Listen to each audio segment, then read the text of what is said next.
오늘 읽어드릴 책은 손미선 저자의 사람이 두려워서 출근이 두려운 당신에게 나는 내일이 두렵다입니다. 저자 송미선. 과거 10여 년 동안 어린이집을 운영했고 현재는 어르신이 좋아서 노인요양시설 요양팀 중간관리자로 활동한 지 9년이 되었다. 그동안 제법 많은 사람들의 중심에 있으며 인권의 중요성에 대한 특별한 관심을 갖게 되었다. 직장 내 괴롭힘, 감정폭력, 마음상처, 치유, 관계회복, 소통 공감 및 노인 및 직원의 인권, 치매행동 증산 및 전담요양보호사에 대한 주제로 상담, 강의와 안전하고 건강한 일상생활에 대하여 글을 쓰며 다양한 사람들과 소통하고 있다. 누구에게나 삶은 특별하다. 순간이 소중한 일상에서 쉽게 찾아볼 수 있는 감정폭력은 쉽게 삶의 질을 망가뜨린다. 작가는 그 위험함에 대하여 이 책을 통하여 말하고 있다. 이 책의 내용은 논픽션이다. 1장 송조장의 숨겨진 속사정. 2장 내일이 두렵다. 내 일이 두렵다. 3장 직장 동료는 내 편이 아니다. 4장 당신도 가해자가 될 수 있다. 5장 그래도 나는 출근한다. 6장 나는 비로소 나를 돌보기로 했다. 부록 오늘도 갑질대화 많이 하셨나요? 입니다. 1장 송조장의 숨겨진 속사정 읽어보도록 하겠습니다. 무례한 사람들. 최근 우리나라는 미세먼지 때문에 맑은 하늘을 좀처럼 쉽게 구경할 수가 없다. 2019년 초겨울, 오늘은 날씨가 제법 맑고 늦은 가을 높은 하늘을 볼 수 있는 상쾌한 날이었다. 평소 가깝게 지내는 A와 점심 식사 후 오랜만에 직장 근처 공원으로 산책을 나갔다. 몇 걸음 걷기 시작하면서 A로부터 전해들은 말은 모처럼의 상쾌한 가을날 가벼운 산책을 망치기에 충분했다. 어제 X가 B랑 나한테 송이 너무 건반지지 않나요? 라고 물으면서 지가 잘하면 얼마나 잘하나 두고 보겠어? 라고 했어요. 무슨 이유로 그런 말을 했을까요? X를 조심하세요. 최근 들어 이름을 대놓고 거론하면서 두고 보겠다는 말을 자주 해요. 아, 신경 쓰이는군요. 고마워요. 낮에 그 일이 있은 후 나는 아무 일 없는 것처럼 X를 생각할 수 없었다. 그동안 X에 관심이 과도하다는 생각도 들었지만 단순한 친절인가 생각했었는데 착각이었다니. 몹시 불쾌한 기분이 들었다. 그날 이후에 X가 동료 직원들을 불러놓고 나에 대하여 저평가적인 비방을 하는지 궁금하고 신경이 곤두서 제대로 업무에 집중하기가 어려웠다. 이곳에서 일을 하게 된 지도 벌써 1년이 넘었다. 그동안 직장에서 인간관계와 관련한 다양한 어려움을 겪었지만 말 한마디 따져보지 않았다. 이유는 간단하다. 첫째는 체면이 우선이었고, 둘째는 나를 추천해주신 지인께 누가 될까봐 부담이었고, 셋째는 일일이 따지고 넘어가면 분쟁이 일어날 수 있어 그로 인한 소란스러운 상황을 원치 않았기 때문이었다. 그런 이유로 화가 나도 억울해도 그들의 공연한 무례한 행동거지를 무조건 참고만 있었다. 허나 시간이 가면 갈수록 상황은 점점 더 악화되었다. 참는다고 끝나면 좋았겠지만 X는 주변 동료들에게 지속적으로 나에 대한 명분 없는 비방을 하거나 빈정거리는 표현을 하며 동료들을 회유했고 여론몰이를 하며 무례한 상황을 이어나갔다. X와 그에게 회유당한 몇몇 사람들이 삼삼오오 모여 수다를 떨며 사실이 아닌 말까지 만들어내기도 했는데 보통 사람으로서 참기에는 너무 큰 고통이자 극심한 인내력이 요구되는 일이었다. 어느 순간부터 참아서 해결될 한계가 지났다. 나는 예민해지기 시작했고 당연히 업무에 집중할 수 없었으며 퇴근 후에도 극심한 불면증으로 일상생활에 어려움을 겪었다. 그러면서도 말 한마디 따져보지 못했다. 참고 지내는 시간은 결코 녹록지 않았다. 퇴근 후 집에 와서 나는 종일 있었던 문제점에 대해 스트레스가 풀리지 않아 딸아이가 곁에 있기라도 하면 마냥 붙들고 직장에서 있었던 일에 대해 감정을 섞어서 했던 말을 반복하며 장시간을 하소연했고 생각에 꼬리가 달려 결국 뜬 눈으로 밤을 홀랑새고 출근하는 일이 반복되었다.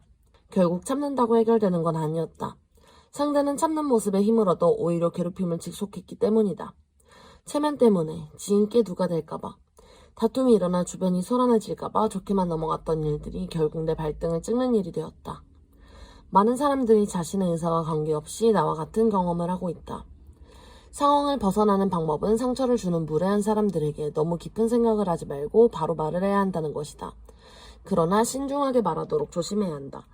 상대를 제압하는 것에만 목적을 둔다면 나의 감정이 먼저 튀어나와 오히려 상황이 더욱 악화될 수 있기 때문이다. 상대가 명분 없이 부당하게 상처 주는 말이나 행동을 했다면 상황을 명확히 판단하고 행동해라. 사실과 다른 문제로 공연히 비방을 했다면 잘못된 행동과 문제를 지적하길 바란다. 단호히 경고하고 명확하고 명쾌하게 충고할 필요가 있다. 당신도 자신도 모르게 공격당하고 있지 않은가? 누구라도 인정할 수 없는 인신공격이라면 참지 말고 따져먹고 확인해서 불이익을 겪지 않기를 바란다. 그렇다면 어떻게 말을 하고 부당함을 확인해야 할까? 자, 지금 당장 거울 앞에 서라. 상처 주는 사람에게 단호하고 명쾌하게 할 말을 준비하고 연습해라. 그리고 또박또박 잘못된 행위에 대하여 명확하게 말하라. 주눅질지 않아도 된다. 부당하게 공격받았던 그 순간을 기억해보고 명분 없는 무례한 행동이 결코 정당화되지 않는다는 것을 알려줘라. 잘못된 행동에 대해 지적하는 당신에게 이유를 달고 나서 따지는 사람은 없을 것이다. 보편적인 대인관계는 서로 소통함에 있어 불편하지 않다는 것을 알길 바란다. 무례한 사람들은 보통의 소통을 하지 못한다. 가까운 주변을 살펴보면 다수의 사람들이 무례한 사람들 때문에 고통받고 있다. 이제 더는 그들 때문에 상처받는 사람들이 없길 바란다. 그리고 불편한 일상에서 바른 일상으로 신속히 회복하길 바란다. 직장 내 괴롭힘이 시작되다. 어디서부터 어떻게 속사정을 털어놔야 할까?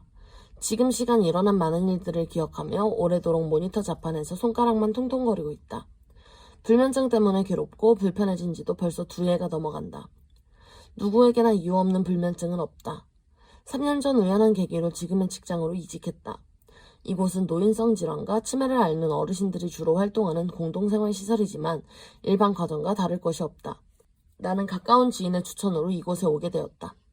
당시 시설 증축 공사 중이었고 시설장께서는 증축 이후 조직을 성장시키는 데 큰 뜻을 두고 있었다.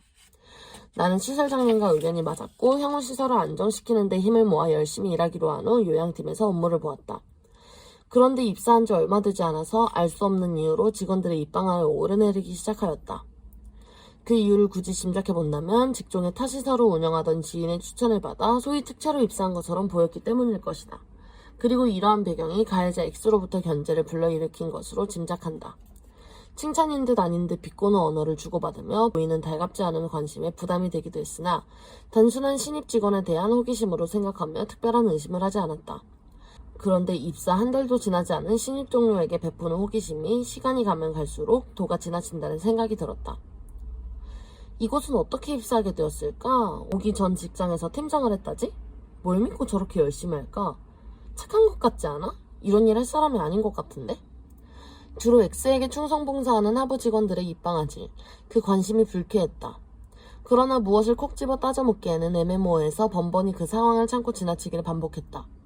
입사 한 달쯤이 되던 날 전일에 먹은 홍합 때문에 식중독이 심하게 걸려 급기야 새벽에 응급실에 갈 수밖에 없었다.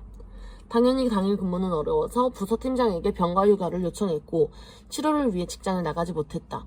그렇게 다음날 출근을 했고 안부 인사를 받았는데 걱정 많이 했는데 몸은 회복되었어요? 네. 점심시간. 동료. 몸은 괜찮으세요? 네, 염려해 주셔서 모두에게 감사드립니다. 어제 난리 났잖아요. 팀장님이 못마땅해 하는 것 같으니까 조심하세요. 무슨 이유일까요? 팀장님이 선생님에 대해서 화가 났던 것 같아요. 입사한 지 몇 개월이나 됐다고 벌써 당일에 출근 못하겠다고 일방적인 통보를 하는 거지? 건방지게? 신입 주제에 너무 건방진 거 아닌가? 뭘 믿고 당일 아침에 병가를 통보하는 거지? 내가 식중독으로 응급실에서 치료받던 중 몇몇 동료들이 팀장의 넋두리 섞인 하극상의 모습을 그대로 듣고 있었다는 것이 아닌가. 그동안 직원들의 비아냥 또는 조롱하듯 부담스러운 관심이 어디에서부터 시작되었는지 비로소 짐작하게 되었고 내가 누군가에게 견제의 대상이 되었다는 걸 깨닫게 되었다. 나의 급성 식중독은 사건의 중요한 열쇠가 되었다. 영국의 시인이자 청교도인 사상가 존 밀턴이 마음은 극히 주관적인 장소이므로 그 안에서는 지옥도 천국이 될 수 있고 천국이 지옥으로 될 수도 있다라고 한 것처럼 그 사건이 있었던 이후 나는 출근에서도 기가에서도 찝찝하고 먼지 모를 불쾌한 마음에 마음이 편치 않았다. 순수한 호의로 생각하고 있던 그간의 관심이 불편하게 바뀌는 순간이었다. 그 후로도 항상 묵직한 기분에 지옥 같은 시간을 보낼 수밖에 없었지만 누구에게도 내색하지 않으며 열심히 좋은 서비스를 하려고 더욱 업무에 집중하며 노력했다. 나는 예민하고 내성적인 성격의 소유자다.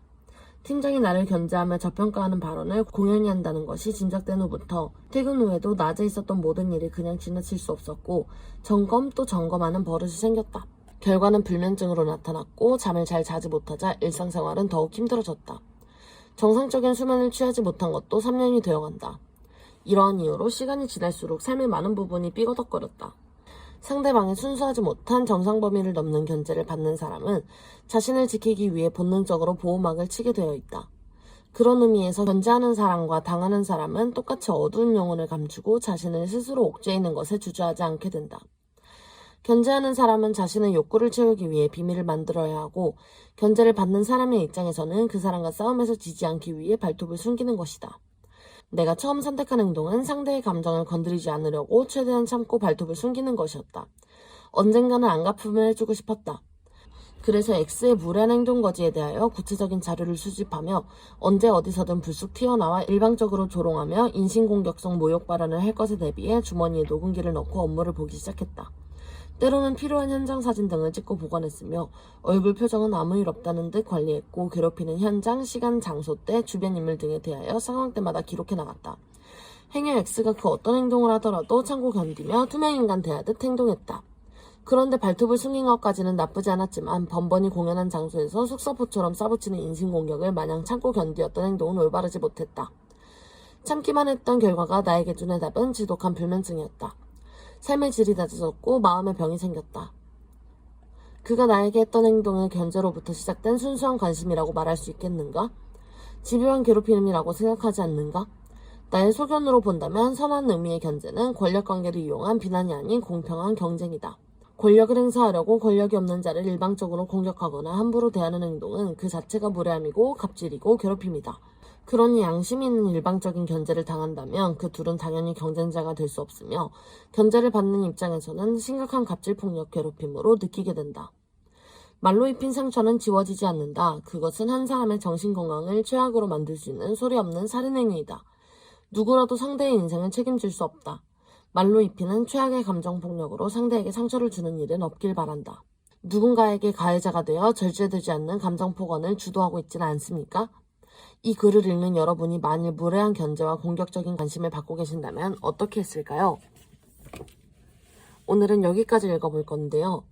사람이 두려워서 출근이 두려운 당신에게, 송미선 저자의 나는 내일이 두렵다 였습니다.